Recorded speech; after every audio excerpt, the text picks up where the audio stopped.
guests, participants, ladies and gentlemen, Assalamu alaikum.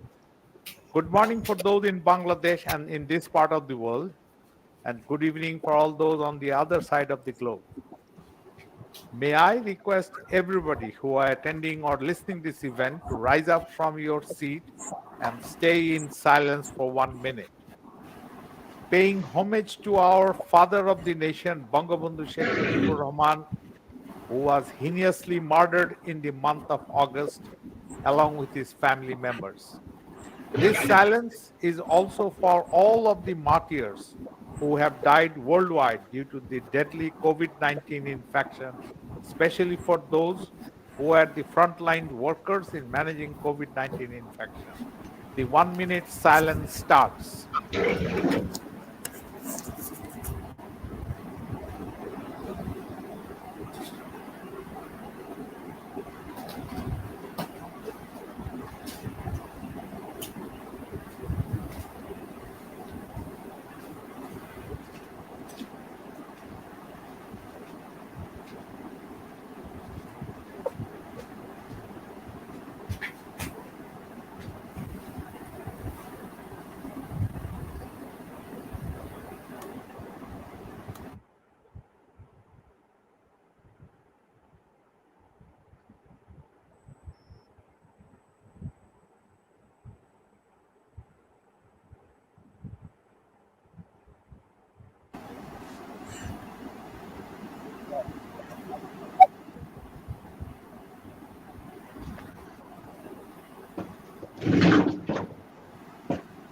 I have the great pleasure of welcoming you all to the inaugural session of the annual conference 2021 of the Public Health Association of Bangladesh.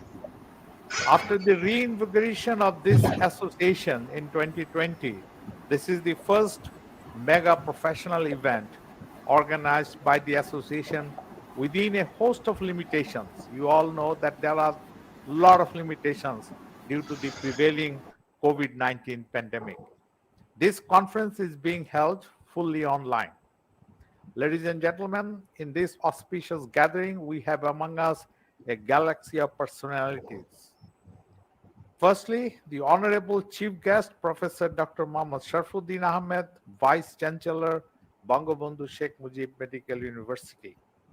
We have three special guests, Professor Abul Bashar Muhammad Khurshid Alam, Director General, Director General of Health Services, Ministry of Health and Family Welfare. Professor Walter Ricciardi, President of World Federation of Public Health Association.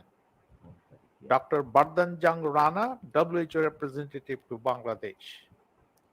We have two guest speakers, namely Dr. Khairul Islam, the Regional Director of South Asia Water Aid. Professor Dr. Liaquat Ali, Chief Scientist and Advisor of Pratikrit Institute of Health Studies and former Vice Chancellor of BUHS. And this inaugural session is presided over by Professor Shah Munir Hussain, President, Public Health Association of Bangladesh. May I now request Professor Anwar Hussain, Secretary General of the Public Health Association of Bangladesh, to deliver the welcome address. Professor Hussain.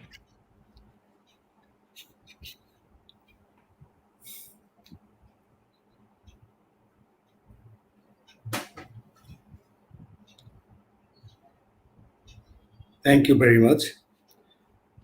Bismillahirrahmanirrahim. Respected Chairman of the Inaugural Session of Annual Scientific Conference 2021, who is also the Chairman of the Organizing Committee of this conference and the President of the Public Health Association of Bangladesh, Professor Dr. Shah Munir Hussain, Honorable Chief Guest, Professor Dr. Muhammad Sharfuddin Ahmed, Honorable Vice Chancellor, Bangabandhu Sheikh Mujib Medical University, Honorable Special Guest, Professor Dr. Abul Bashar Muhammad Khurshid Alam, the Directorate General of Health Services, Ministry of Health and Family Welfare, Honorable Special Guest, Professor Walter Riccardi, the President of the World Federation of Public Health Associations, Honorable Special Guest, Dr. Bardhan Jang Rana, WHO Representative to Bangladesh, distinguished guests, speakers, participants, respected members of the Public Health Association of Bangladesh, ladies and gentlemen, a very good morning to you all, and welcome to the inaugural session of the Annual Scientific Conference 2021, organized by Public Health Association of Bangladesh. Dear participants, ladies and gentlemen, Public Health Association of Bangladesh is a professional organization and has a large network of professionals across the country, including multiple disciplines and academic institutions. We are also the proud member of the World Federation of Public Health Associations. Ladies and gentlemen, public health initiatives affect people every day in every part of the world. It addresses broad issues that can affect the health and well-being of individuals, families, and communities. The work of public health professionals is significant in this regard. Keeping that in mind, the Public Health Association of Bangladesh is working to promote public health movement in the country and to create a suitable atmosphere for healthful living and thereby contributing in the growth and development of a healthier nation. COVID-19 has given us a strong message that public health initiative is the key to success to fight against the pandemic, hand in hand with the clinicians. Public Health Association of Bangladesh is working to prevent transmission and reduce the impacts of this deadly disease since its first bite in Bangladesh through different public health approaches. Dear participants, this is very encouraging that nearly 600 public health contributors, healthcare professionals, researchers, community practitioners, and civil society advocates from home and abroad have registered for this conference. Almost 120 abstracts received for the oral and poster presentations from different parts of the world, including USA, UK, Australia, Poland, Finland, Malaysia, India, and Nepal. More than 50 renowned scientists, academicians, policymakers are expected to be present as speakers, chair, and co-chair, and moderators during 2 days of our conference. We firmly believe that the conference will be an innovative, interactive event with the latest in science thinking, policy, and management discussion. It will also provide participants with the unique opportunity to network and building social relationship. Finally, honorable chief guest, special guests, distinguished speakers, despite your very busy schedule, you have kindly graced this session by your kind presence. Please allow us to express our heartfelt thanks and gratitude from Public Health Association of Bangladesh. Thank you everyone for your gracious presence. Thank you. Stay safe and stay healthy. Thank you very much.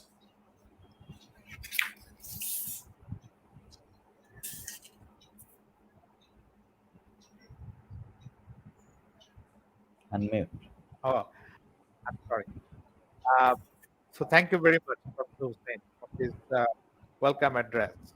We'll now hear from our guest speaker, Dr. Khairul Islam, who is one of the leading strategic public health thinkers and development professionals of Bangladesh. Has worked in various capacities in different organizations in Bangladesh and Africa. He is the regional director of WaterAid South Asia now. He is one of the developers and organizers of a book on 50 years of Bangladesh, journey of our health sector while leading health professionals in the country will be published soon. He is also co-authoring a research monograph on medical history of all liver war 1970. Now I would request Dr. Harul Islam delivered the independence, we call it in Bangla, Shadinata Karak Boktita, titled as 50 years of achievements of Bangladesh. This is the public. Dr. Thank you, Mr. Moderator, Dr. Faisal, Honorable Chief Guest, Special Guest, dignitaries from home and abroad, and distinguished participant. I'm really honored that Public Health Association of Bangladesh has invited me to deliver this Independence Memorial speech, which itself is a testimony of Public Health Association of Bangladesh towards our country, liberation, and Mujib Borsho. So that's a very befitting manner, and I'm really, really honored that I'm getting this opportunity.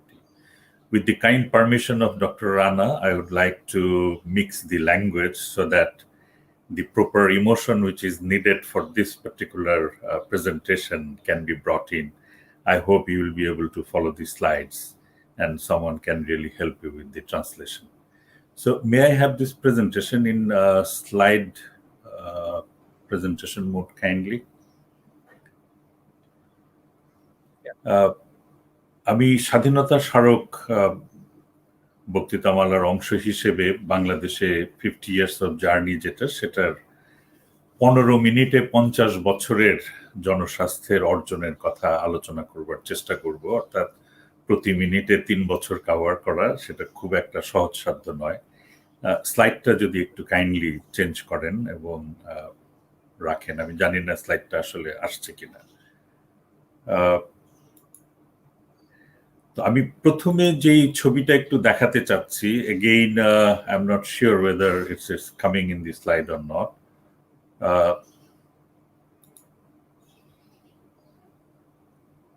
আমি একটু অনুরোধ করব যারা এটা control করছেন kindly স্লাইডগুলো একটু দেখাতে। Mahmoud, তুমি একটু স্লাইডগুলো if you can put it on the screen. এসছিল তারপরে আবার চলে গেছে। হ্যাঁ। The presenter cannot see it. Yeah, আসছে এখন মনে হয় আসছে। Yeah. Yes. Next slide, please. Yeah. আমি next slide, please. Yeah.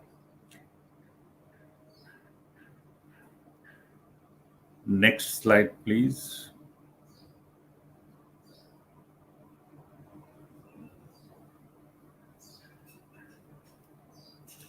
Okay, আমার মনে হয় হ্যাঁ, প্রথম যে তথ্যটা আমি সবার কাছে জানাতে চাই সেটা হচ্ছে যে বাংলাদেশের স্বাস্থ্য অধিদপ্তর হচ্ছে প্রথম অধিদপ্তর যেটা বাংলাদেশ সরকার প্রতিষ্ঠা করেছিল 1971 সালের, আমি আবারও বলছি 1971 সালের 2রা মে। এর আগে আর কোনো অধিদপ্তর, সেনাবাহিনী, মন্ত্রণালয় এগুলো গঠনের পরে প্রথম এই অধিদপ্তরটি অধিষ্ঠিত হয় এবং মহাপরিচালক হিসেবে নিয়োজিত হন ডক্টর টি হোসেন, যিনি ছিলেন একজন এফআরসিএস সার্জন। এবং আরেকটু বলতে হয় যে জুলাই মাসের প্রথম সপ্তাহ থেকে প্রথম মহাপরিচালক একই সঙ্গে স্বাস্থ্য মন্ত্রণালয়ের সচিব পদমর্যাদায় স্বাস্থ্য মন্ত্রণালয়ের সচিবেরও দায়িত্ব পালন করেন। এটা হচ্ছে সেই 1971 সালের মন্ত্রিসভার যে কার্য বিবরণী, তার একটা ছবি এখানে দেখানো হয়েছে। এটা দেখানোর উদ্দেশ্য হচ্ছে যে স্বাস্থ্য মন্ত্রণালয় ছিল বাংলাদেশের প্রথম, স্বাস্থ্য অধিদপ্তরটা ছিল প্রথম, এবং একজন সার্জন হয়েও জনস্বাস্থ্যের প্রতি কিরকম নিবেদিত ছিলেন তার কয়েকটা প্রমাণ আমি দেখাতে চাইব। Next slide please. প্রথম যে জিনিসটা আমি বলতে চাই সেটা হচ্ছে যে আমাদের স্বাধীনতা যুদ্ধের একটা সরাসরি অভিঘাত বা ইম্প্যাক্ট আমাদের স্বাস্থ্য ব্যবস্থার মধ্যে রয়ে গেছে। আমি শুধু সবাইকে স্মরণ করিয়ে দেই যে আজকে বাংলাদেশে যে রোহিঙ্গা ক্যাম্প রয়েছে, প্রায় 8 লক্ষর মতো রোহিঙ্গাকে আমরা জায়গা দিয়েছি এবং সেটা হচ্ছে বিশ্বের বর্তমান বিশ্বের সবচেয়ে বৃহত্তম শরণার্থী শিবির।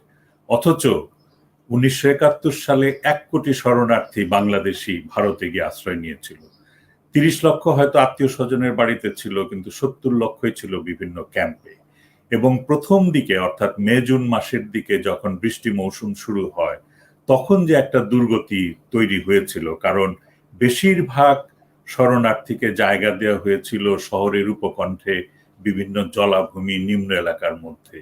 বৃষ্টি কাদায় মেখে, আমি দুটো ছবি এখানে দিয়েছি যে একজন বিদেশি নার্স কিভাবে হ্যাজাক জেলে সেই যে যখন কলেরার এপিডেমিক মহামারী শুরু হলো, কিভাবে লক্ষ লক্ষ মানুষ মারা গেছে, যাদের বেশিরভাগই ছিলেন শিশু এবং বয়স্ক মানুষ।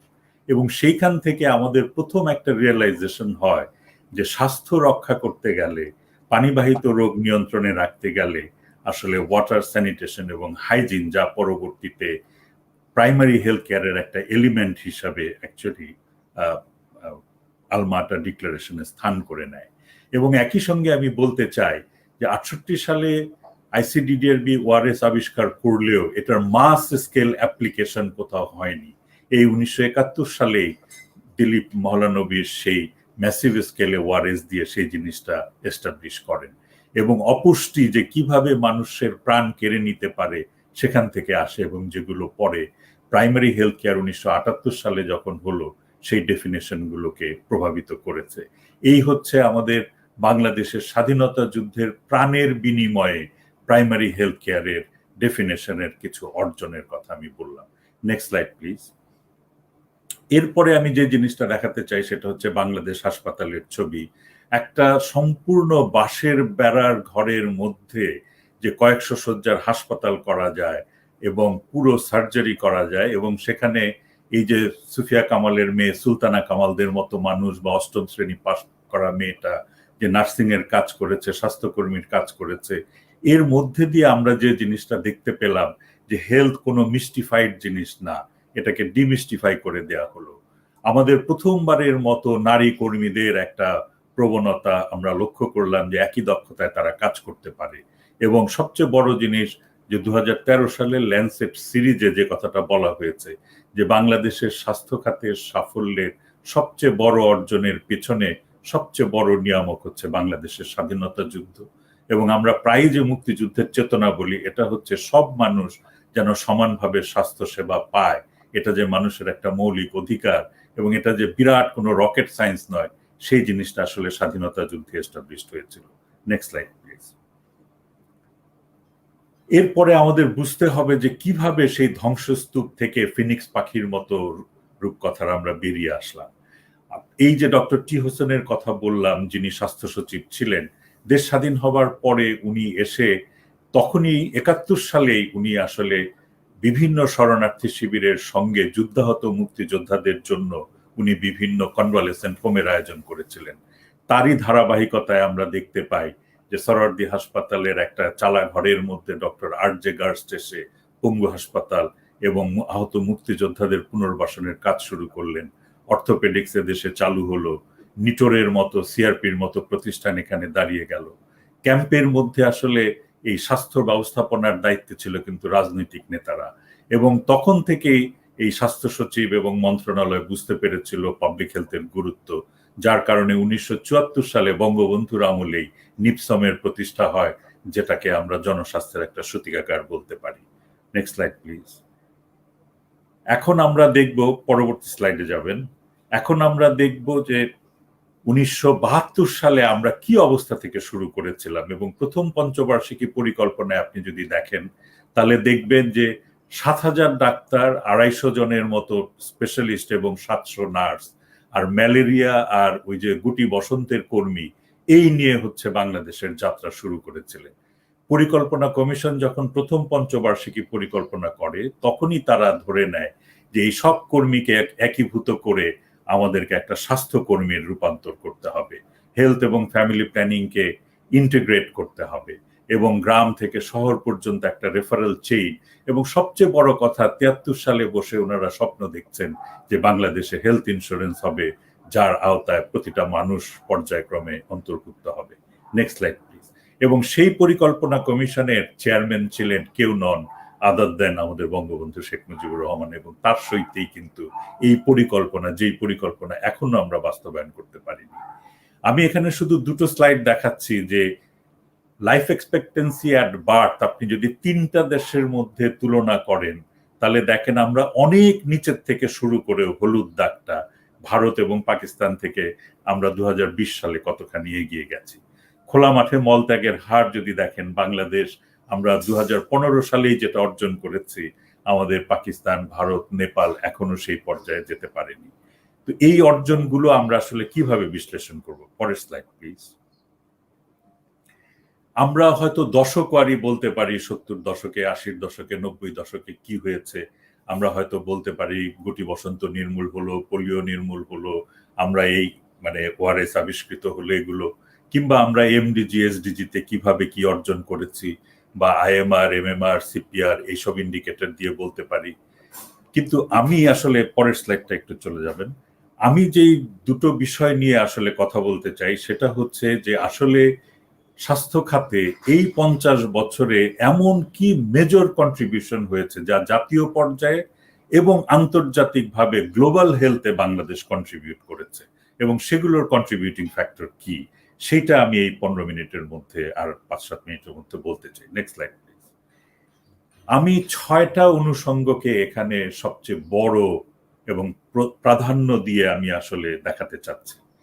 প্রথমটা হলো 1982 সালের জাতীয় ওষুধ নীতি। 8টা মাত্র বহুজাতিক কোম্পানি বাংলাদেশের 80% ওষুধের বাজার দখল করে রেখেছিল। সেখান থেকে আজকে 90% ওষুধের বাজার দেশীয় শিল্পের অধীনে। 25,000 কোটি টাকার শিল্প এই বাংলাদেশের ওষুধ শিল্প। 146টা দেশে বাংলাদেশের ওষুধ আজকে রপ্তানি হচ্ছে, এবং 1982 সাল থেকে এই পর্যন্ত যদি আমরা হিসাব করি 6 লক্ষ মিলিয়ন মার্কিন ডলারের সেভিংস বাংলাদেশে হয়েছে। এমন একটি যুগান্তকারী সিদ্ধান্ত আসলে আমরা এই জাতীয় ওষুধ নীতির মাধ্যমে নিতে পেরেছিলাম। এখানে একটা ঐতিহাসিক তথ্য আমার দিয়ে রাখা দরকার। 1974 সালে যখন আন্তর্জাতিক ষড়যন্ত্রে বাংলাদেশের অর্থনীতি অত্যন্ত নাজুক একটা অবস্থায়, সেই সময় বঙ্গবন্ধু যুগোস্লাভিয়া থেকে পাটের বিনিময়ে ওষুধ এনেছিলেন, এবং এই জাফরুল্লাহকে নির্দেশ দিয়েছিলেন এসেনশিয়াল ড্রাগ লিস্ট করার জন্য এবং ওষুধ নীতি করার জন্য। উনি নিহত হওয়ার কারণে সেই ওষুধ নীতি মুখ দেখেনি, কিন্তু 1982 সালে সেটা আমরা প্রতিষ্ঠিত করতে পেরেছি। দ্বিতীয় যে অর্জন সেটা হচ্ছে ওআরএস। এই যে বললাম 71 সালে শরণার্থী শিবিরে লক্ষ লক্ষ শিশু, এবং এই এক্সাক্ট সংখ্যাটা আমরা গবেষণার মাধ্যমে বের করার চেষ্টা করছি, কিন্তু এটার যে স্কেলিং আপ সারা পৃথিবীতে হলো, তার ফলে প্রতি বছর 1 মিলিয়নের মতো প্রাণ বাঁচে। এই পর্যন্ত ওআরএস 70 লক্ষ শিশুর জীবন বাঁচিয়েছে। আমাদের যে ইপিআই, যার মাধ্যমে আমরা বিভিন্ন ধরনের কমিউনিকেবল ডিজিজকে কন্ট্রোল করতে পেরেছি, পোলিও নির্মূল করতে পেরেছি, সেটা বিশ্বের কাছে একটা মডেল। 85 সালে যেখানে 2.5% টিকার কাভারেজ ছিল, সেটা আমরা চলে গেছি 97%-এর মধ্যে। ফ্যামিলি প্ল্যানিং, একই কথা বলা যায়। কমিউনিটি লেড টোটাল স্যানিটেশন, গ্রামকে গ্রাম আমরা খোলা মাঠে পায়খানা মুক্ত করেছি, যেটা 65টা দেশে এই মডেল চালিত হচ্ছে। এবং সবচেয়ে বড় কথা, ডিজাস্টার ম্যানেজমেন্ট। 70 সালের ঘূর্ণিঝড়ে লক্ষ লক্ষ মানুষ মারা গেছে, কিন্তু তার চাইতেও বেশি গতিবেগ নিয়ে এখন যেসব ঝড় হয় তাতে আর মানুষ ওই রকম ভাবে মারা যায় না, কারণ আমরা ডিজাস্টার কিভাবে সামলাতে হয়, বন্যার সময় পানি যে সবচেয়ে বেশি একটা রিলিফ ম্যাটেরিয়াল, সেটা আমরা এস্টাবলিশ করেছি। Next slide please. Next slide. এই দক্ষতাগুলোর পেছনে আমি মনে করি এর মূল কারণ হচ্ছে যে বেশিরভাগ কর্মসূচিগুলো যেগুলোর জন্য আমাদের মাননীয় প্রধানমন্ত্রী বিভিন্ন বিশ্ব দরবারে পুরস্কৃত হয়েছেন, তার সবকিছুই কিন্তু জনস্বাস্থ্য সম্পর্কিত, এবং এই প্রোগ্রামগুলো ডিজাইনের সঙ্গে যুক্ত ছিলেন পাবলিক হেলথের পেশাজীবীরা, তারা ডাক্তারি হন অথবা নন ডক্টরি হন, এবং তারা কাজ করেছেন জাতীয় স্বার্থে। এবং এইখানে আমি একটা কথা বলতে চাই, যে ইপিআই নিয়ে আমরা গর্ব করি, অনেক চিকিৎসককে স্বাধীনতা পদক বা 21শে পদক দেওয়া হয়েছে, কিন্তু তার পথিকৃৎ ইপিআই এর প্রথম প্রকল্প পরিচালক ডক্টর লুৎফর রহমান এখনো জাতীয় স্বীকৃতি পাননি। আশা করি তিনি একটা মরণোত্তর স্বীকৃতি হলেও পাবেন। আমাদের আরেকটা সবচেয়ে বড় কথা হচ্ছে যে এই যে বিহেভিয়ার গুলো আমরা চেঞ্জ করলাম, এর পেছনে ন্যাশনাল ক্যাম্পেইনের একটা বড় ভূমিকা রয়েছে, এবং বছরের পর বছর এগুলো হতে হতে একটা প্রজন্ম শিখে গেছে যে সন্তান হলে টিকা দিতে হবে। সেই কিশোরী মেয়েটাকে এখন আর মনে করিয়ে দিতে হয় না, সে তার সন্তান যখন বিয়ে হয়, বাচ্চা হয়, সে তার সন্তানকে টিকা দিতে নিয়ে যায়। আমাদের আরেকটা নিয়ামক হচ্ছে প্লুরালিস্টিক হেলথ সিস্টেম। এখানে সরকারি, private, NGO, Ayurvedic, Unani, homeopathy নানান ধরনের সেবার প্রাপ্যতা আছে।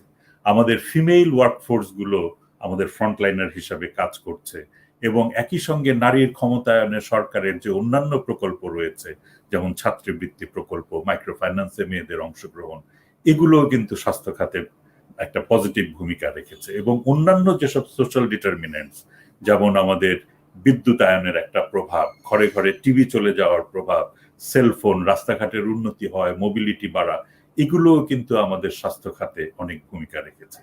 আমি এখন সর্বশেষ 3টা চ্যালেঞ্জ এবং সুপারিশ বলেই, নেক্সট স্লাইড প্লিজ, আমি আমার বক্তব্য শেষ করব। প্রথম জিনিস হচ্ছে যে আমাদের স্বাস্থ্য খাতের সম্পূর্ণ অর্জন বিসর্জনে যাচ্ছে যখন এই সুশাসনের অভাবের কথা, দুর্নীতির কথা উচ্চারিত হয়। এবং দুর্নীতির মধ্যে 100-200 টাকার ওয়ার্ড বয়দের দুর্নীতি চাইতে এই যে সরকারি সম্পত্তির লুণ্ঠন হচ্ছে, একটা সম্পূর্ণ পরিকল্পিত উপায়ে ধরাছোঁয়ার বাইরে কোটি কোটি টাকার যন্ত্রপাতি কেনার মাধ্যমে টাকা পয়সা সাইফনিং হয়ে যাচ্ছে, আমেরিকায় বসে লোকজন আরামে থাকছে, এই সমস্ত লুণ্ঠনে আসলে সরকারি সম্পত্তির বিরাট অপচয় হয়। এইটা বন্ধ করতে না পারলে এবং আমাদের ম্যানেজারিয়াল অ্যাবিলিটি না বাড়াতে পারলে আমাদের ঘাড়ে আরো অন্যান্য আমলাতন্ত্র চেপে বসবে। সেকেন্ড হচ্ছে যে প্লুরালিস্টিক হেলথ সিস্টেমের কথা আমি বললাম, 2.5 লক্ষ দেশি ওষুধের দোকান আসলে মুদি দোকানে পরিণত হয়েছে। এদেরকে অবহেলা করলে চলবে না। কোভিডের প্রথম দিকে যখন পুরো দেশে কারফিউর মতো অবস্থা, প্রাইভেট হাসপাতালগুলো বন্ধ হয়েছিল, সেই সময় কিন্তু এদের দোকানের ঝাঁপ কখনো বন্ধ হয়নি। এরা কিন্তু মানুষের পাশে দাঁড়িয়েছিল। কাজেই তাদেরকে প্রশিক্ষিত করা এবং একই সঙ্গে তাদেরকে রেগুলেটেড করা, এটা হচ্ছে আমাদের ওয়ে ফরওয়ার্ড হওয়া উচিত। আর সবশেষ আমি শুধু বলতে চাই যে এই প্যান্ডেমিক, একটু পরে লিয়াকত ভাই বলবেন কোভিড সম্পর্কে বিস্তারিত, কিন্তু এই প্যান্ডেমিকটা আমাদের চোখে আঙুল দিয়ে দেখিয়ে গেছে যে আমাদের গর্বের স্বাস্থ্য ব্যবস্থা কিভাবে অতি অল্পতে ধসে পড়তে পারে। এবং সেই জন্য আমি মনে করি যে পুনর্গঠনের জন্য বঙ্গবন্ধু যেমন দেশ স্বাধীনের পরে ডক্টর কুদরতি খোদাকে প্রদান করে একটা স্বাস্থ্য কমিশন, একটা শিক্ষা কমিশন করেছিলেন, একই আদলে বঙ্গবন্ধু কন্যা যেন আমাদের প্রধানমন্ত্রী যেন একটা স্বাস্থ্য কমিশন গঠন করে দেন, যারা এই প্যান্ডেমিকের আলোকে আমাদের স্বাস্থ্য ব্যবস্থাটাকে ঢেলে সাজানোর জন্য একটু কাজ করবেন। আমি খুব 50 বছরে অনেক কিছু না বলে আমি গুটি কত প্রবণতা এবং চ্যালেঞ্জ এবং সুপারিশের কথা বললাম। আশা করি আপনাদের যদি ভালো লেগে থাকে বা আপনারা এটাকে নিয়ে যদি বিবেচনায় নেন, আমি নিজের প্রচেষ্টাকে সার্থক মনে করব। অনেক ধন্যবাদ আমাকে সময় দেওয়ার জন্য। Thank you.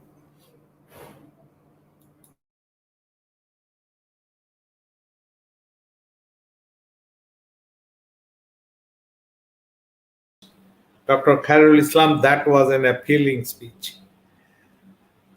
The second guest speaker is Professor Dr. Liaquat Ali, who will talk about challenges of COVID-19 pandemic crisis.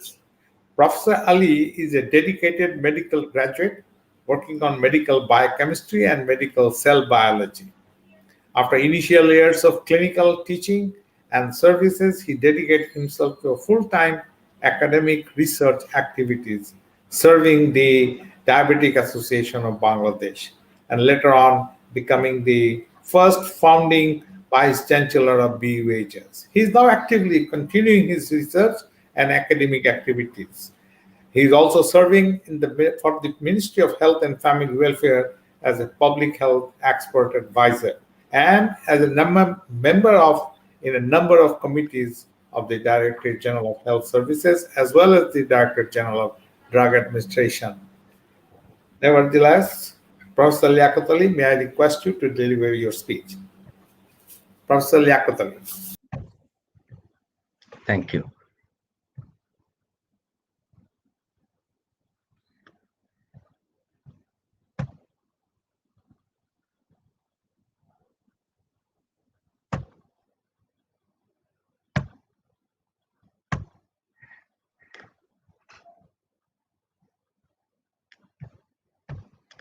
I'm not getting my slides.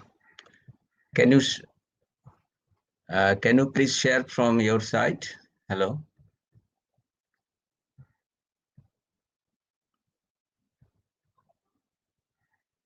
I cannot see my slides here.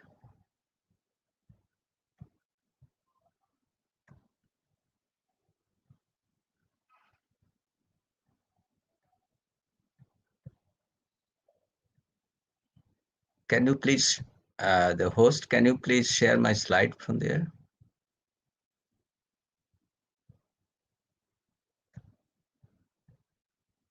Yeah, I can see now. Can you please show full screen?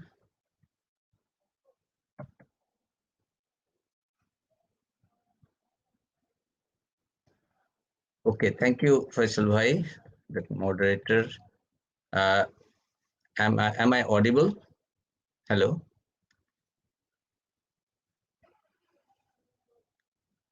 Am I audible?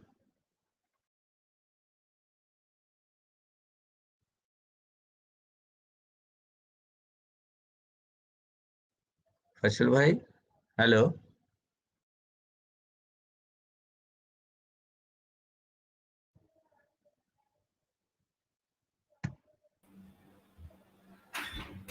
Faisal Bhai, am I audible? Can you hear me? Unmute. Can you hear me, Faisal Bhai? Yes, we can hear you. আপনি শুনতে পাচ্ছেন? আমার স্লাইডটা তো fix হয়ে আছে স্ক্রিনে দেখছি। হ্যাঁ, এটা তো হচ্ছে না, ফিক্স হয়ে আছে দেখছি। স্লাইডটা কি পরের স্লাইড দিবে? হ্যাঁ, পরের স্লাইড। আচ্ছা, পরের স্লাইড। মাহমুদ, তুমি পরের স্লাইড দিতে থাকো। ওকে।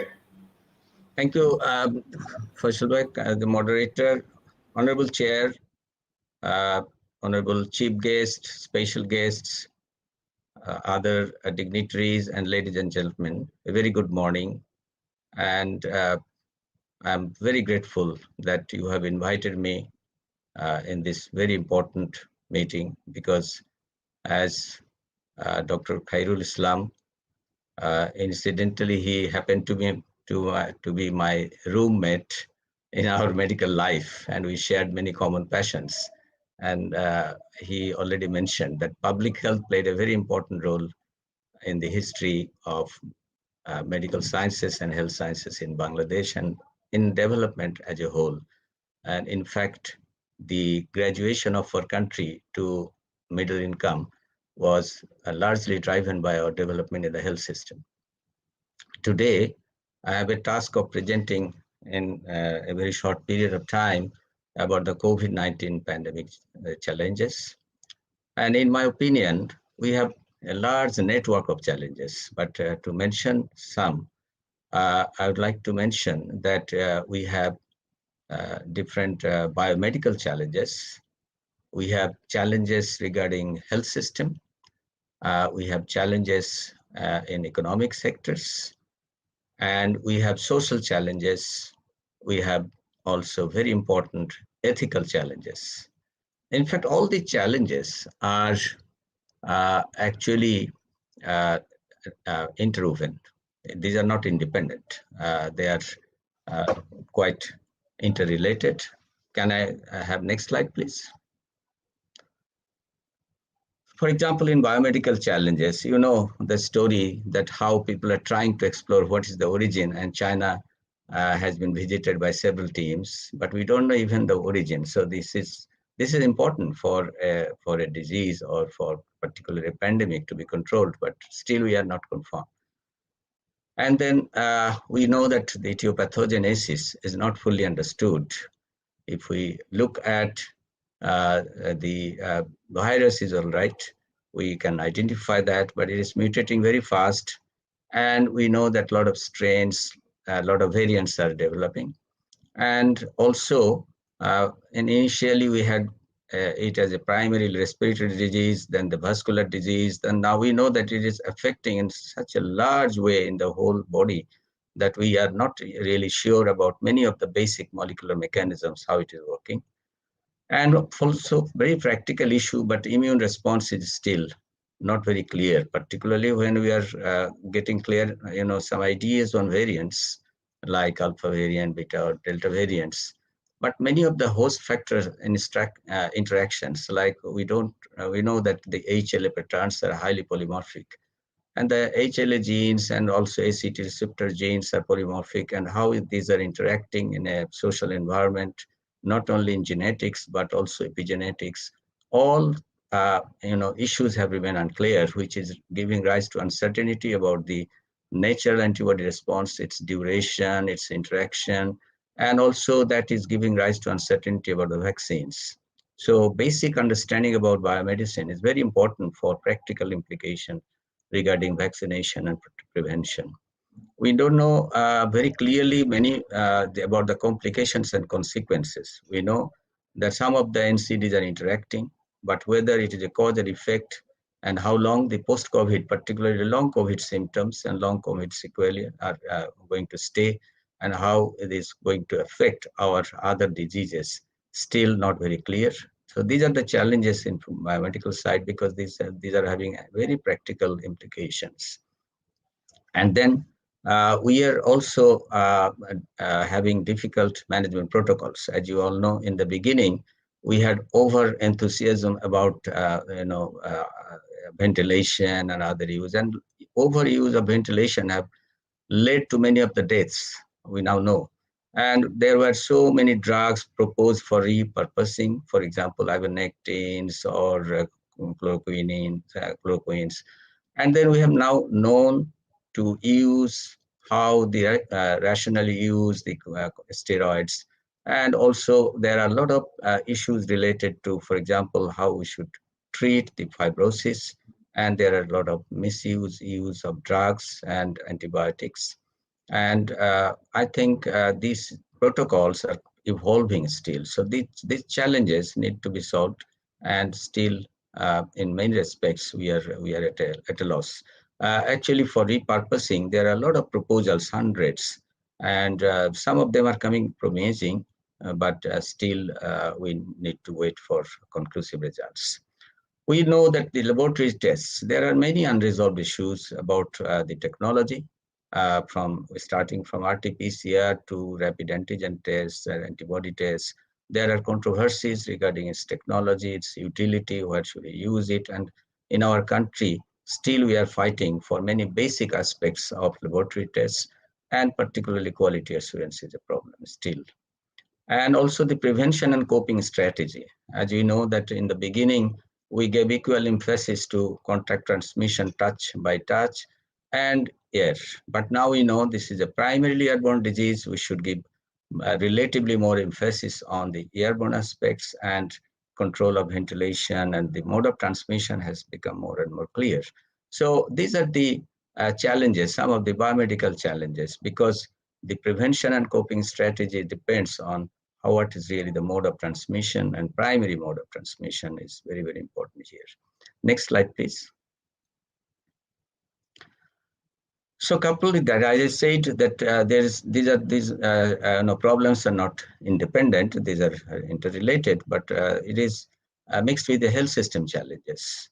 Actually, the multi-sectoral dependence is a big challenge, and I will come to this later again. But you know that the challenges in COVID-19 particularly, like all, in fact, this is basic for all health systems, all health problems. But particularly during COVID-19, it became very evident that health is not only a medical issue, it's not only a biomedical issue, it is a social issue, it is an economic issue, it's a political issue, it is a moral issue also. So sectors like transport sectors, even education sectors, sectors like say even law and order, that became very, very important during this pandemic. We realized that health cannot live isolatedly, particularly even in dengue situation. The local government is very, very important, and COVID taught that very, very in an evident way. Coordination, the challenges of multi-sectoral dependence. Obviously, within even health system, there is a challenge of coordination. But in COVID-19, we found a lot of problem of coordination, and the all over the world, but particularly in our developing country like Bangladesh. These are some of these are inherent. There is a problem of coordination inherent in such a complex system. But some of those are acquired because in our country particularly, initially a committee was formed with the chair as the health minister, but then it didn't work really. We lost the stewardship of health, and the real world was dominated by other ministries and other professionals who are not really closely related to health. So this is a challenge. And organizational preparedness, we know that there is a historical weakness. Dr. Khairul spoke about our strength in public health. That's true compared to India and other neighboring countries. We had a lot of age on public health, and that has saved us a lot, saved a lot of lives. But then in these particular circumstances, we could not really cope very quickly with this organizational preparedness regarding care, regarding test, regarding isolation, quarantine, etc., public health measures. So there are challenges regarding this preparedness. And then deficient resources, physical, humans, and supplies, we know that. And then limited testing capabilities, especially at field levels. And as I mentioned, quality assurance still remains a challenge, not only in our country, but in many countries, but particularly in our context. And then another is the already Bangladesh is on the top out-of-pocket expenditure, and that greatly added financial resources. And disappointing roles of private sector. We know that inadequate legislation and regulation is a big problem, which was quite evident, and that is a challenge. And then community engagement, that is a central issue which we really could not get through properly during this pandemic, and that it still remains a challenge how to really engage the community, which is the central issue in public health. Next slide, please. Next, yes. I'm going fast because the time is too short. I'm just touching the points. And then I think Professor Abul Barkat will speak more on the economic challenges, but I can just say, because as a public health professional in a public health conference, we must not evade these problems. It is not, as I said, a biomedical issue. We must be aware about the other issues. So just touching the point that the economic challenges include the catalyzing existing disparity and inequity, both horizontally and vertically, region-wise, and also different profession-wise or different socioeconomic group-wise. The existing disparity in health even has increased. And there is, we know that riches have become more rich, poorers have become more poor. We have a generation of new poors and ultra poors. And also that has affected health, nutrition, and health-seeking behavior. We know that people have reduced their calorie intake, reduced their food intake to adjust with the new situation. So that has a direct impact on health and nutrition. Next slide, please. Next slide, please. And we know that the mental health, that is a big problem in post-COVID situation, and not only affected people, among people affected by COVID, but for others people also. The deterioration in mental health, the psychological distress, anxiety, depression has increased at an alarming level. And that has also created a social disintegration, and aggressive market economy has intensified that. And because disintegration has linked with the aggressive marketing of the companies, and families and social groups disrupted, because many of the people are virtually dependent now and social interaction has been reduced. We know that violence has increased. There are a lot of data on that, and particularly in education, our highly damaged education. That is a big challenge, particularly for Bangladesh country. Some of the countries have been more ruined by this COVID regarding education, because they were continuously closed. And the existing disparity between urban, rural regarding education, rich, poor, and women, men have been increased. Next slide, please. Next slide, please. This challenge is often ignored, but I think this should be emphasized that there are a lot of challenges. For example, in the beginning, some of the physicians did not see patient directly, or some of them refrained for. And then there are conflicts. I'm not going into details, duty versus right-based moral values. There are also whether people should go there and people should not visit patients, or they should visit, must visit patients. There are so many, because saving one's life is important, but in another way, duty is also important. So how to solve this? These are a lot of challenges. These are not easy to solve. There's not a legal framework which can solve it. And also there are rapidly increased health and socioeconomic inequality all over the world, and between the countries, within the country, within the society. So those are main ethical challenges. Next slide, please. Next slide, please.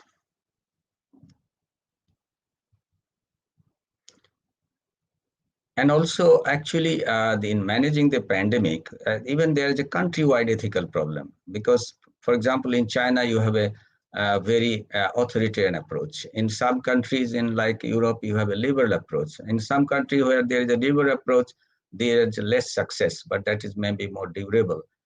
Even regarding vaccination or PPE, many people refuses to take vaccination because they're liberals in USA or Europe.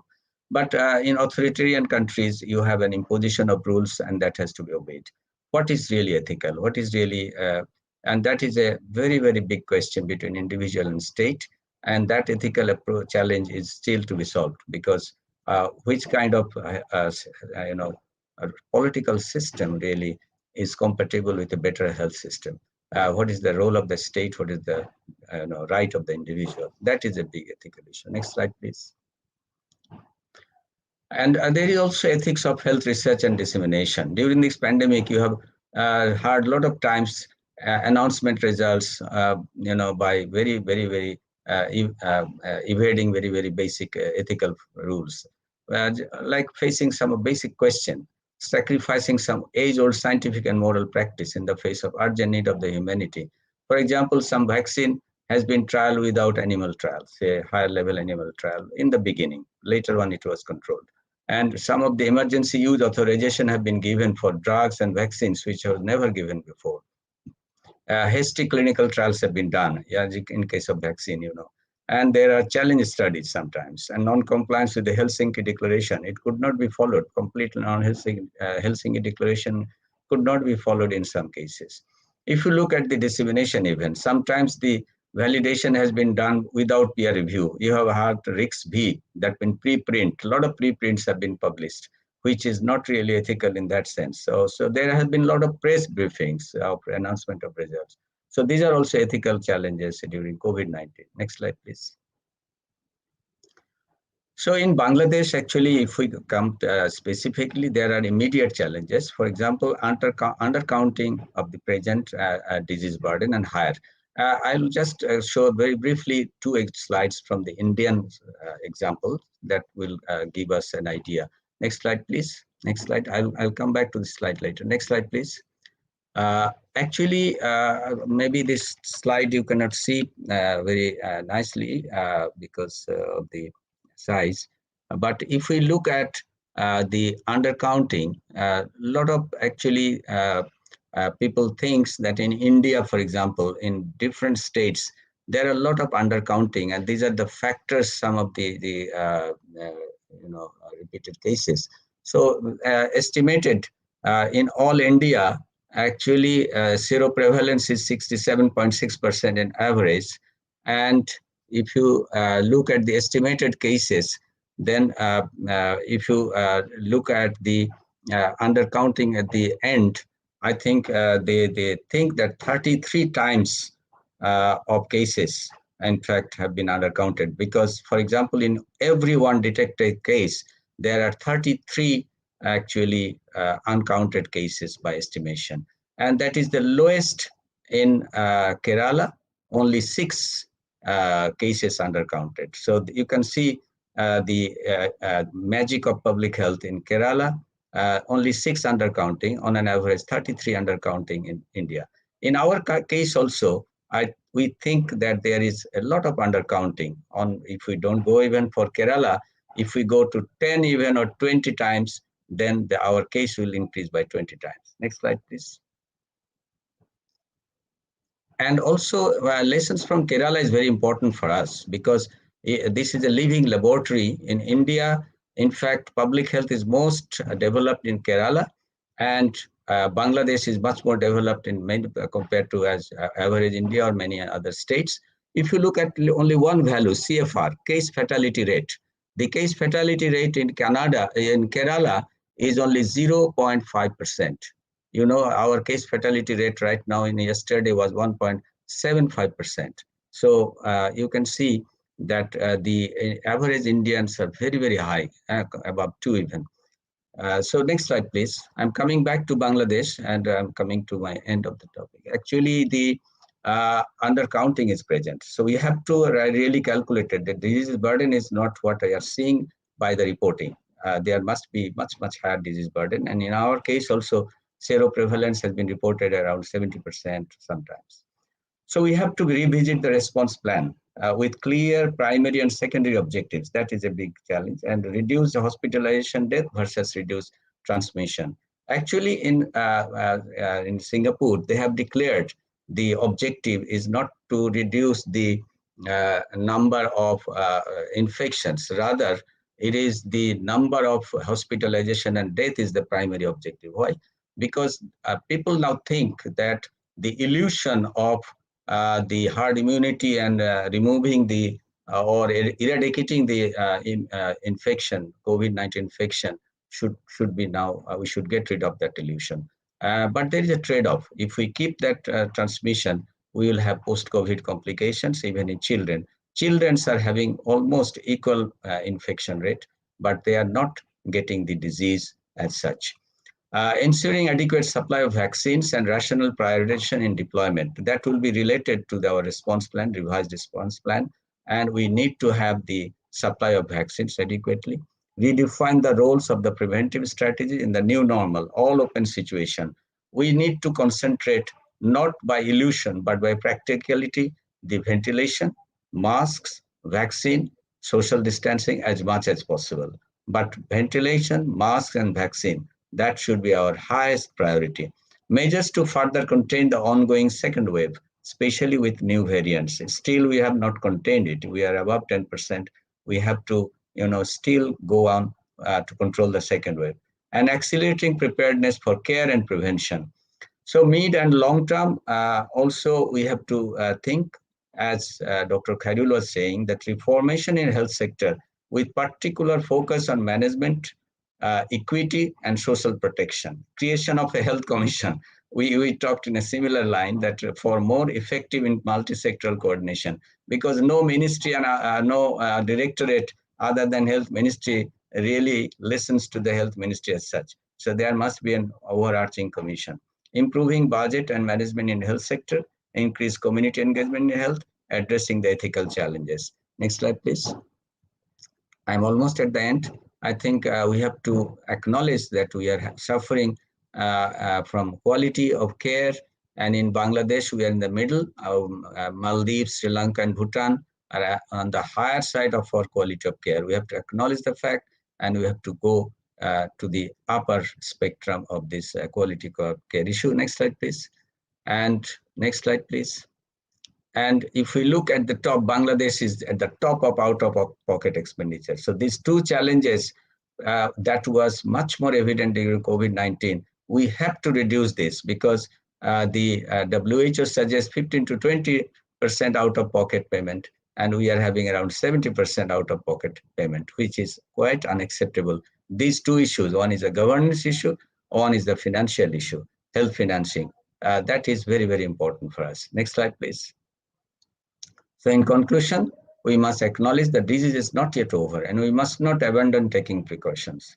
Even if we think that majority of population is under natural infection or vaccination, still there might be variants, there might be waves, there might be immunity bypass, which we still don't know. So we have to remain prepared all the time. This is the lesson.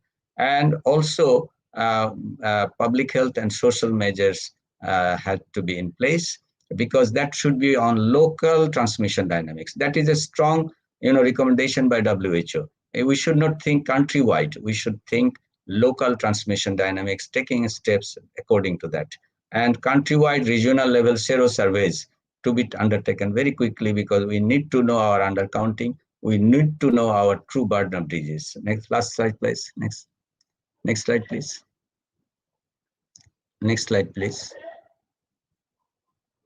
Can you hear? Okay. And last slide, I would like to say the challenges created by the COVID-19 pandemic, these are mostly universal nature. And I think it is very important for a coordinated global initiatives that is mandatory.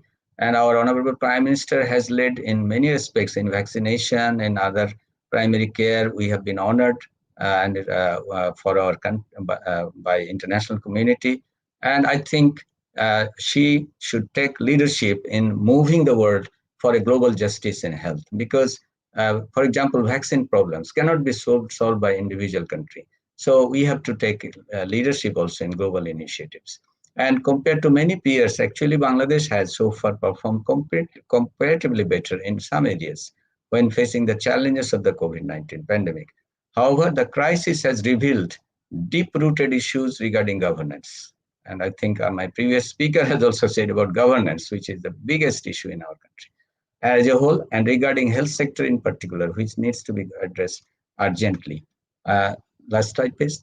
I think I have come to the conclusion of my slide lecture, and thank you very much for your kind listening. Thank you very much. Professor Liaquat Ali, that was a wonderful speech. It's a long list of challenges. Thank you once again. Now we will hear from our special guest. First, Dr. Bardhan Jung Rana, WHO representative to Bangladesh. May I request Dr. Rana to speak to the audience?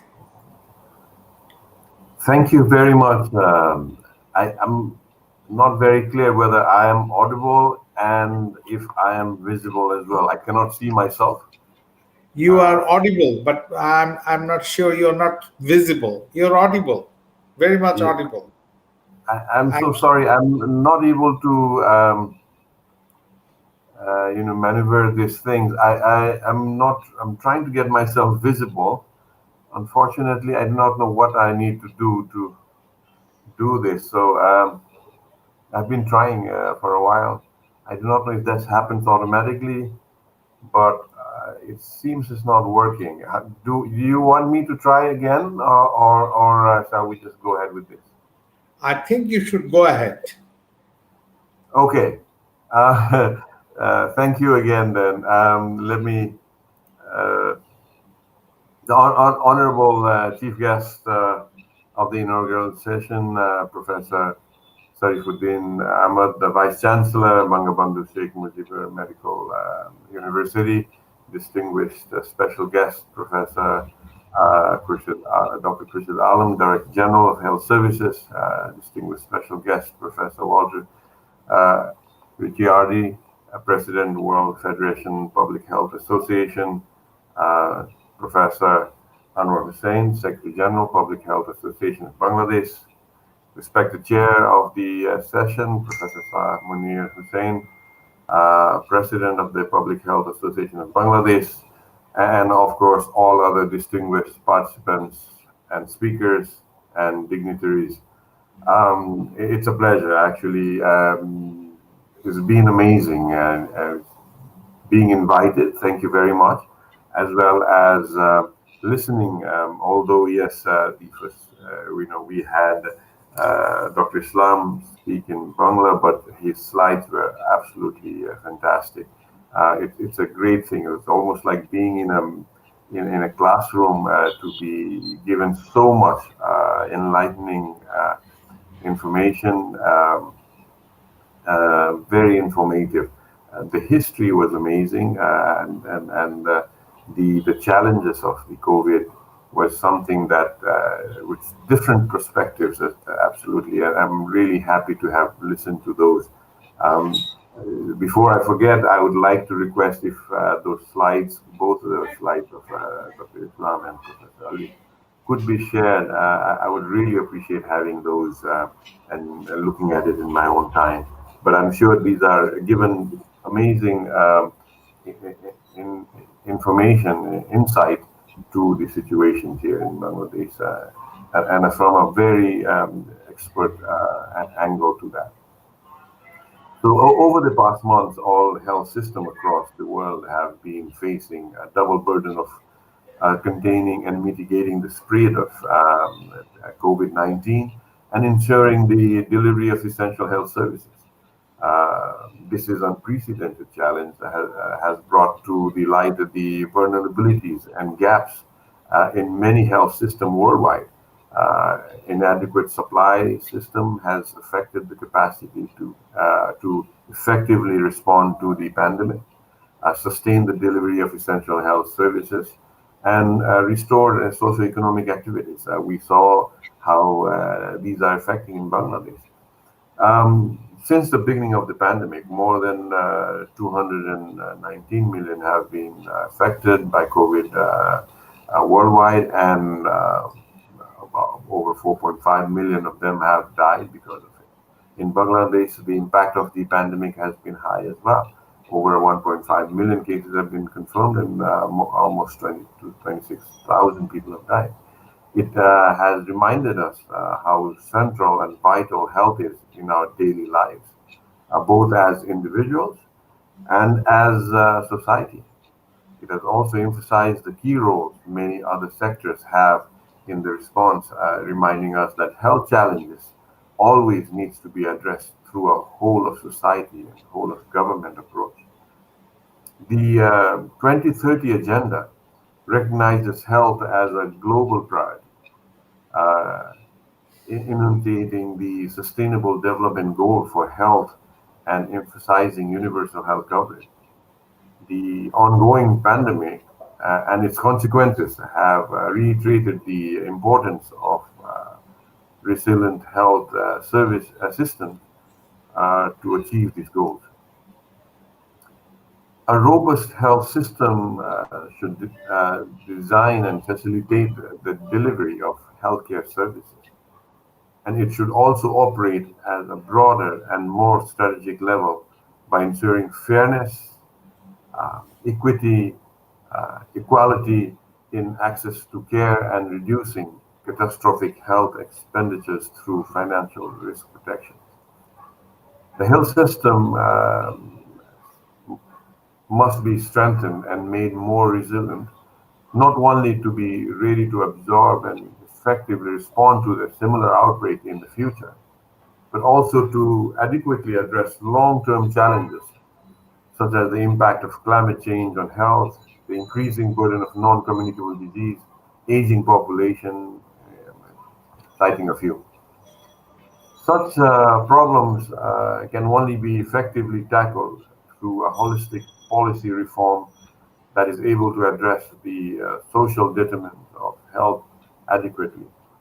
Decisive and coordinated actions are required to guarantee effective and participatory leadership, promoting comprehensive primary health care response to health, including multi-sectoral plans and policies across government sectors and key stakeholders community. It is essential to maintain adequate information system flow and to ensure the stability of health system funding through counter-cyclical health financing mechanism and reserves. Furthermore, no health system can be strong and resilient without an appropriate level and distribution of human and physical resources and a motivated and well-supported workforce. The need for these actions and conditions is of the utmost importance in a country like Bangladesh, where an epidemic like the ongoing COVID-19 has further impacted pre-existing gaps in the health system. Bangladesh is facing a similar challenges as it strives.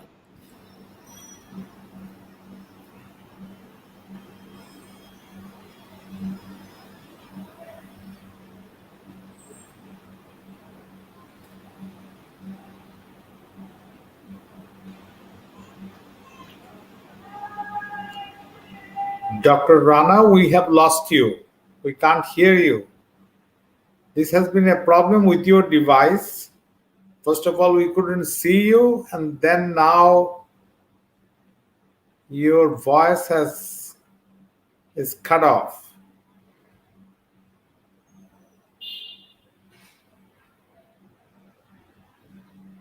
Dr. Rana, are you still trying?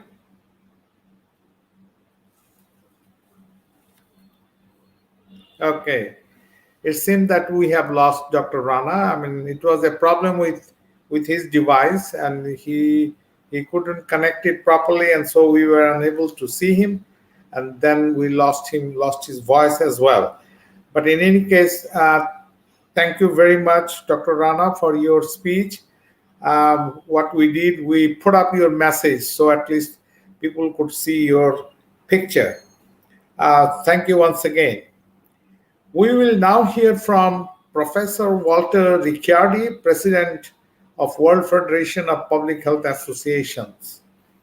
He is located in Italy and has been unable to join this virtual meeting due to time difference. It is very early morning in Italy. However, we would listen to his pre-recorded message that we received from him a couple of days back. Let us listen to his speech. Association, it's my pleasure. On behalf of the World Federation of Public Health Association, it's my pleasure to give you my warmest regards and my best wishes for your very important conference. We are living extraordinary times, and only the international collaboration can manage and tackle the challenges that we have to face. In particular, I'm thinking about the climate change and the challenges that we have in avoiding the extreme events related by the actions of man, in particular in warming the Earth planet and in increasing the temperature of the Earth. The second is the incredible influx of migration that we are seeing because of war, of poverty. There are in this moment an incredible number of people that are moving around the planet. And last, but of course not least, the pandemic. We are living 2 years in extraordinary perils, and we have been certainly working together, but still there is a lot to do. Because after these 2 years of pandemic, science has provided a lot of response, a lot of evidence, but very few governments, if there is any, have adopted all the measures that are enough to tackle this challenge, this incredible pandemic. So we have to work together, and that's the purpose and the action of the World Federation of Public Health Association. We have launched several initiatives to work together in this domain, and in particular I want to mention the Public Health Leadership Coalition, which is something that puts together some of the most important leaders in public health in the world to speak truth to the power, essentially to say that we have to base our decision on solid science, and if we don't do that, this pandemic will last for years. And in particular, the decision has to be taken for the whole world, because this is a pandemic that, of course, implies that everybody has to be safe. And until even the last person on earth is safe, the world entirely is not safe at all. So we are working in this domain, and I'm sure that your conference will give an important contribution to this in providing solid science, but also in providing concrete suggestions for approaching these challenges that I have described. So I really rely on your work.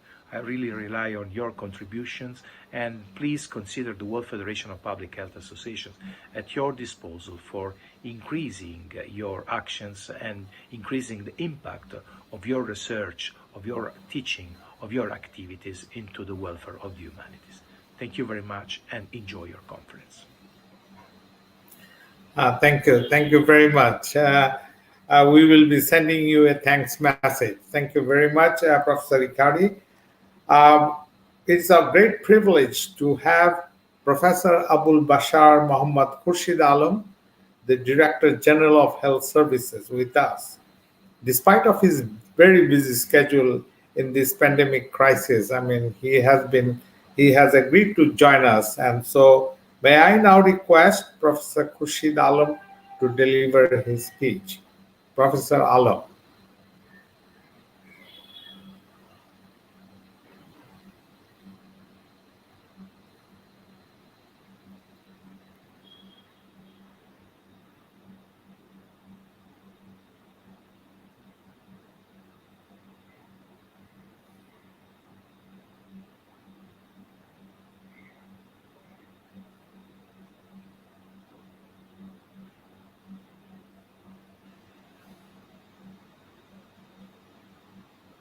Are we having difficulties with Professor Khurshid Alam?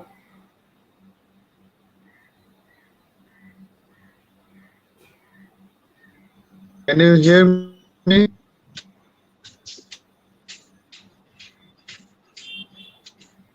Okay. There you go.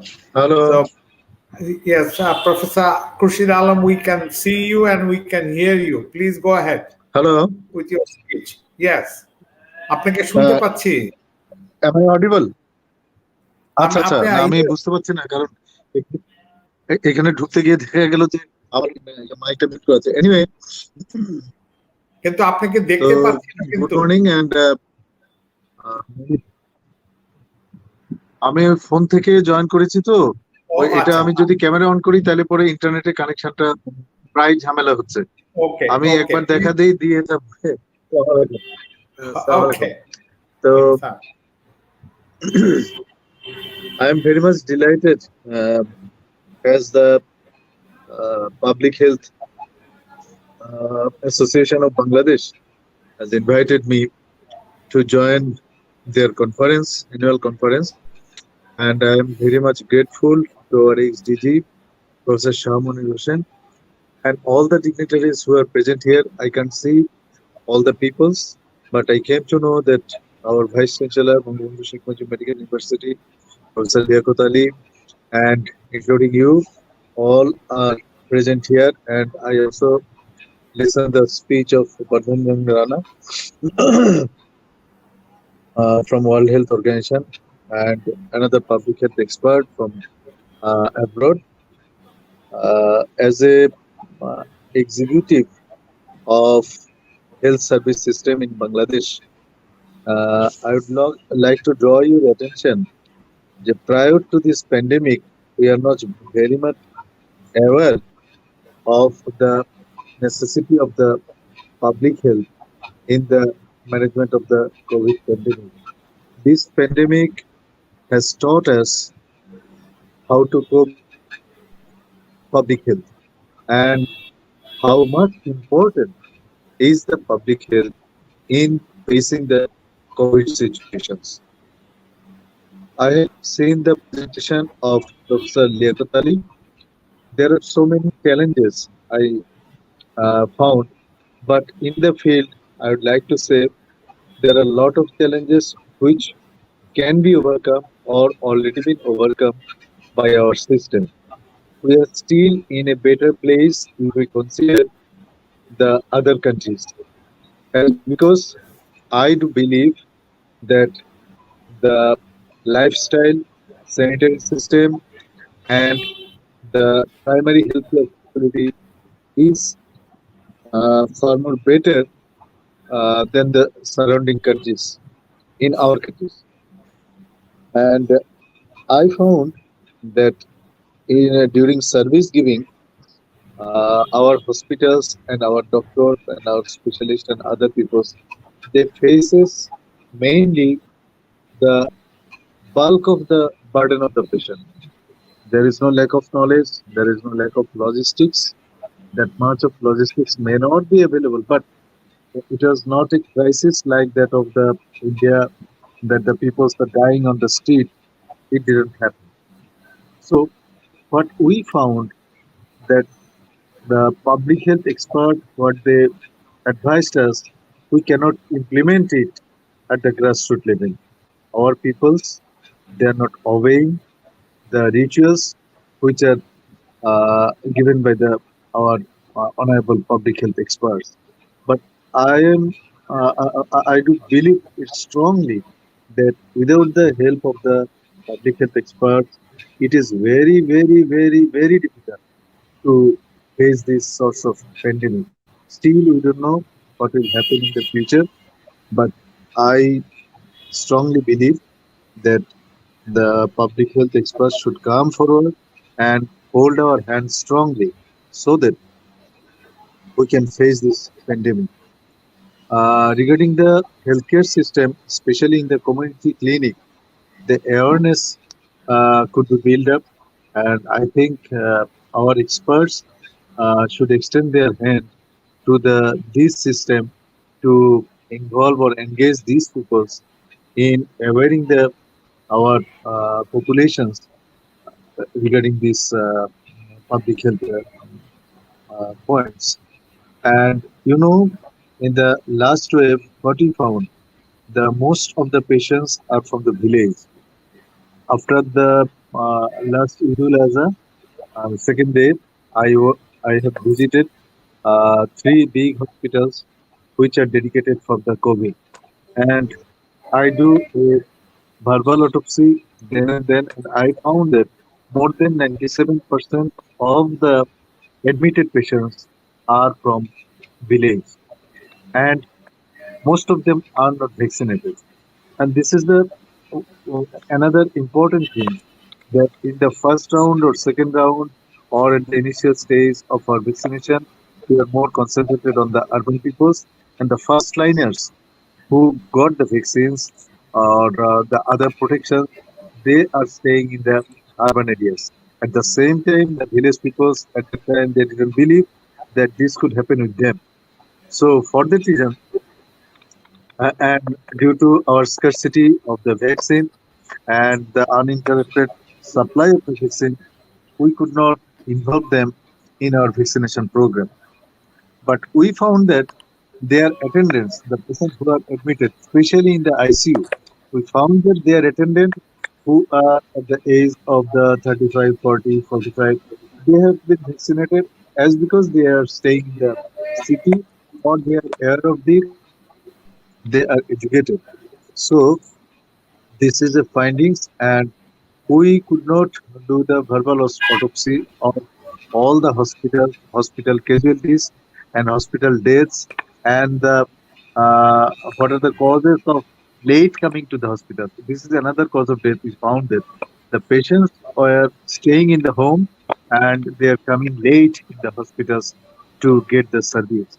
So our primary health care and primary healthcare providers who are working in the remote areas, if we could provide them uh, pulse oximeter and with a thermometer, I think at the initial stage we could screen out those people who are at risk, and especially the people who are aged and having the comorbidities. We could take them to the nearest health center, at least to give the primary support. And I am very delighted to inform you that all the Upazila hospitals right now are served with oxygen. Oxygen facilities are there, and at the initial stage, this could be managed in those hospitals. And in all the Upazila hospital, we provided at least 10 beds for the COVID patients. And initially, which were allocated for the isolation bed, we have included uh, in the treatment bed, and we found that the manifold supply of the oxygen could be established in the remotest area. And there are some hospitals in the remote places. Uh, those could not be provided with the manifold, but the adequate oxygen supply was there. But it's a common belief in our people that the rural health centers are not capable to provide the adequate service.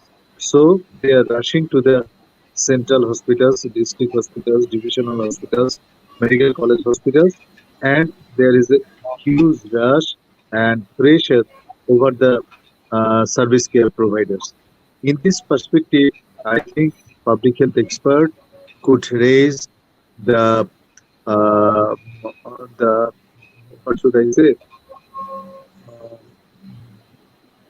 the reason or the awareness, sorry, what should I say, that the awareness among the peoples that only 5% of the people develops critical stage and they need to be supported in the high care facilities. But most of the peoples that can be managed in the primary healthcare settings. So I think the awareness building is one of the most important things in the public healthcare perspectives. And we need help of the public healthcare expertise. And another thing, the advice which were provided by the healthcare specialist, public healthcare specialist, especially regarding the lockdown, regarding the abstinence of opening the public spaces and food corners and other things. This could not be avoided because of the economic situation and other things. And we found that the garment sectors, uh, there is less infection rate in the garment factories. And I think they avoid your comments properly for the reason there is less infectivity. And on the other hand, other public places where the people could not obey or people are reluctant to obey the commands and the rituals of the public health, and they are the mostly sufferers. One paper day before yesterday, I've gone through that World Health Organization has a comment that in Bangladesh, the mostly infected age groups are 25 to 30. It doesn't go with our finance. I don't know from where they pass this comment. I would like to hear from you peoples who are here the what is the actual scenario. The data which is available with us, we found that the mostly affected peoples are the aged one, that means above 50, and the death casualties and other critical situation also happen with them. But we found that the young peoples of our country, they are the asymptomatic carriers and they are spreading the disease. They are roaming around, they are taking the disease in their home, and they are affecting their seniors residing at the home. Uh, these are the question. I'm a bit confused. What is the actual truth there? First of all, I would like to thank all the experts here. I would like to remain connected with you and like to listen from you so that I can got the points which would be helpful in the future management of this pandemic. Again, I am thanking you all who have asked me, who have arranged this conference and allowed me to say few words. Thank you all. I should stop here. Thank you very much. Thank you. Thank you very much.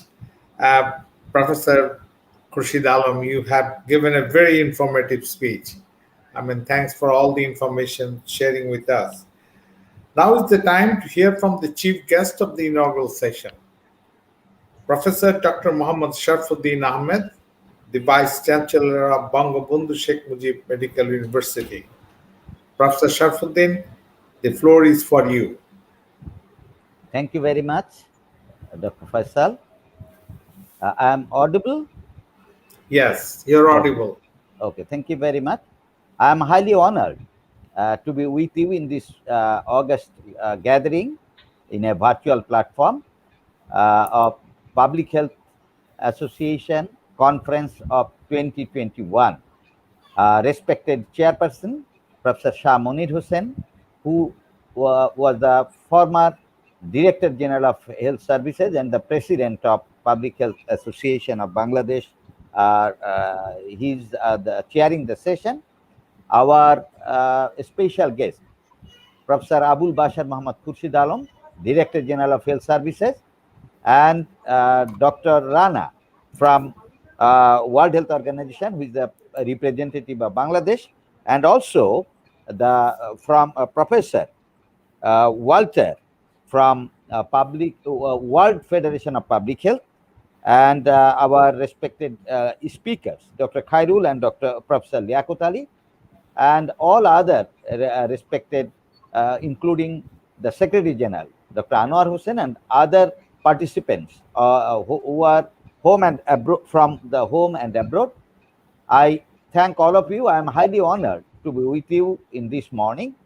I think this is the right time and right theme you have selected by the Public Health Association as COVID management, as well as the 50 years of public health in Bangladesh. I pay deep respect to our father of the nation, Bangabandhu Sheikh Mujibur Rahman, as because this year is the 100th of birth year of our father of the nation, as well as 50th liberation year of our country. So I also pay respect to our freedom fighters and all the frontliners who have sacrificed their life during corona pandemic, about 200 doctors. I think public health has got its importance during this pandemic, and corona has also given us some positive message that without prevention, cure cannot be done. So prevention is better than cure. In this regard, I hope the Public Health Association has rightly mentioned many things, including the first secretary and DG of Bangladesh in 2nd May 1971 was a doctor, and he was the first doctor secretary of the country. Probably our father of the nation would think that a doctor can realize their situation, as he also created another commission for education by Kudrote Khuda. So I think in during 50 years, Bangladesh has grown up by their EPI, their ORS, their nutrition program. Bangabandhu has also declared about their family planning program.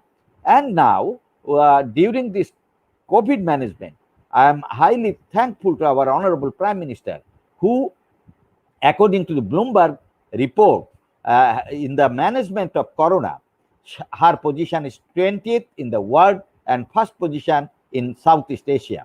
And you see, in EPI, she became the vaccine hero.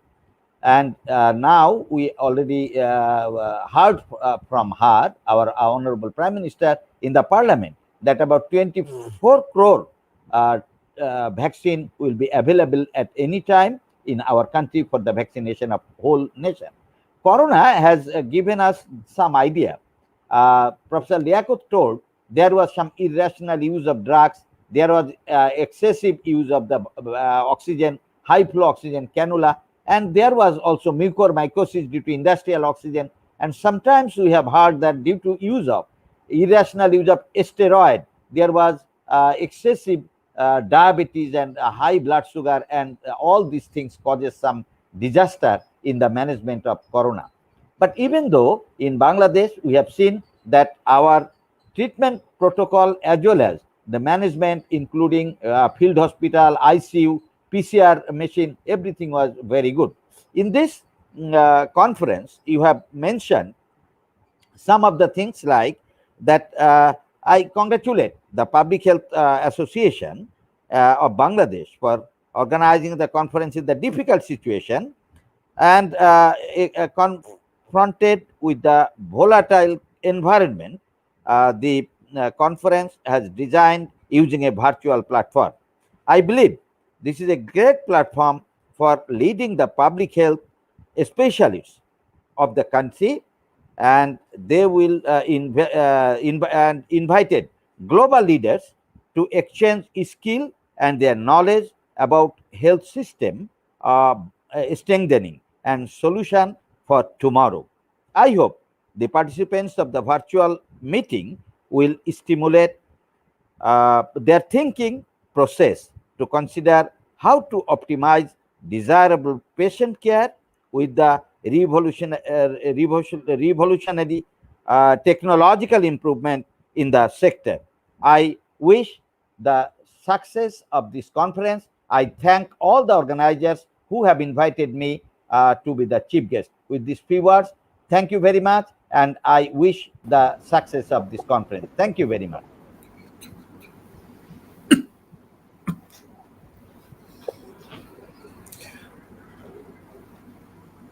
রে ফসল ভাইয়ের কথা শোনা যাচ্ছে না তো ফসল ভাইয়ের কথা শোনা যাচ্ছে না তো দুবাই রে তোমার সময় Dubai Faisal bhai, unmute kore. I'm sorry. I was muted. Thank you very much, Mr. VC of Bangabandhu Sheikh Mujibur Rahman University.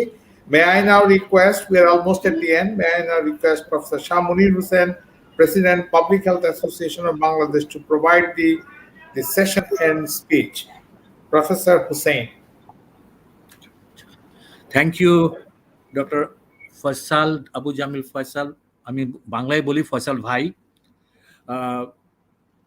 the honorable chief guest the vice chancellor of Bangabandhu Sheikh Mujib Medical University Professor Dr. Muhammad Sharfuddin Ahmed, the honorable special guests Professor Abul Bashar Muhammad Khurshid Alam, the Director General of Health Services, the Ministry of Health and Family Welfare, Government of Bangladesh, Professor Walter Ricciardi, the President of the World Federations of Public Health Associations, and Dr. Bardhan Jangrana, the WHO representative in Bangladesh.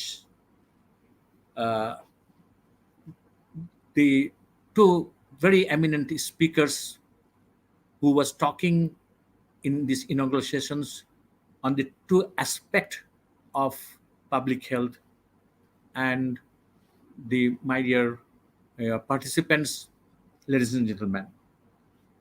We are little out of time, so I'm not going to give delivering big lectures, but I had intended to do that, but the time will not permit me. We know that overall the health sector has two important components. One is the improving the health services, another is the health system that needs to be strengthened for providing the quality health services for the citizens of Bangladesh. And the role of public health in strengthening the health systems is to be accountable, because the health systems should be very responsive and should intend to promote, restore, and maintain health of the people of the country. So WHO has given 6 blocks of the health systems. Mostly the service delivery, human resource development, informations, medical technologies, and health financing, and leaderships and governance. In our 2 plenary sessions, after these inaugural sessions, today one plenary 1 and tomorrow plenary 2, 6 eminent scientists and activists will be discussing on our theme on these 6 building blocks of health system strengthening. So we will try to come out some recommendations for the government of Bangladesh with this, how this health system strengthening can help to improve the quality of the health services in Bangladesh. The public health activities has improved the indicators of health in the country. And of course, our Honorable Prime Minister, the daughter of the father of the nation, Bangabandhu Sheikh Mujibur Rahman, has received some prestigious award from the UN organizations, from the global organizations, for her the leaderships in public health, particularly in expanded immunizations program, and she received the Vaccine Hero Award and also the Gavi Award for vaccine coverage in Bangladesh. And also, we have achieved the targeted infant mortality rate of the MDG, and our Honorable Prime Minister also received that award also.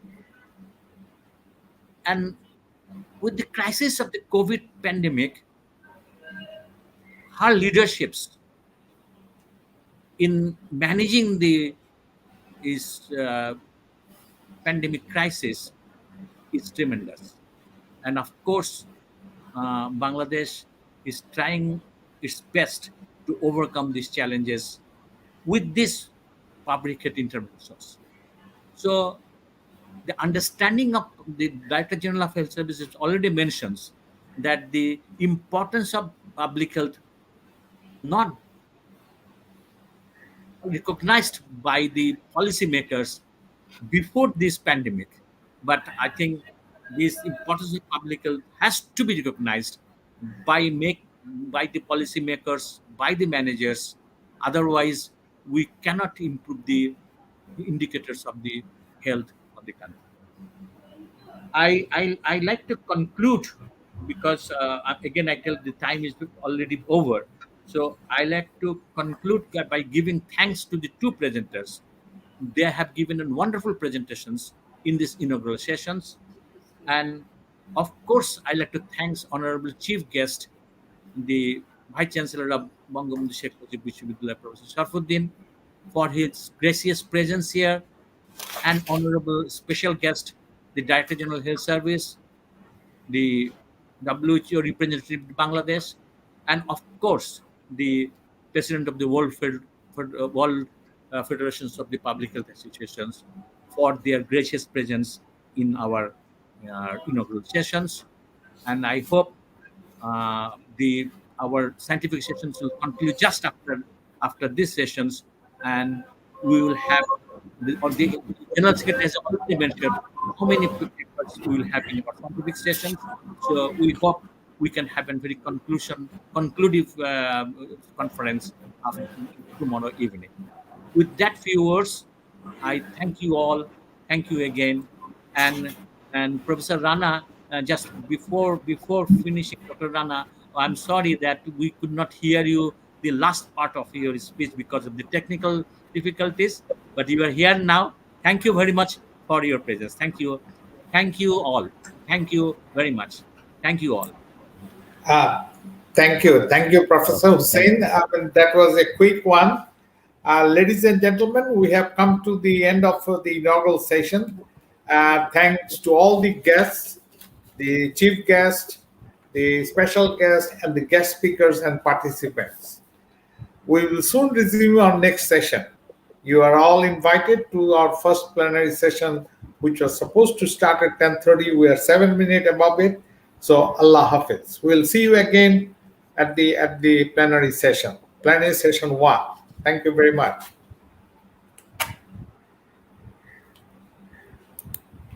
Okay, thank you, Munir Bhai. Thank you very much. Thank you. Okay. Thank you all. Thank you. Okay. Just I am leaving.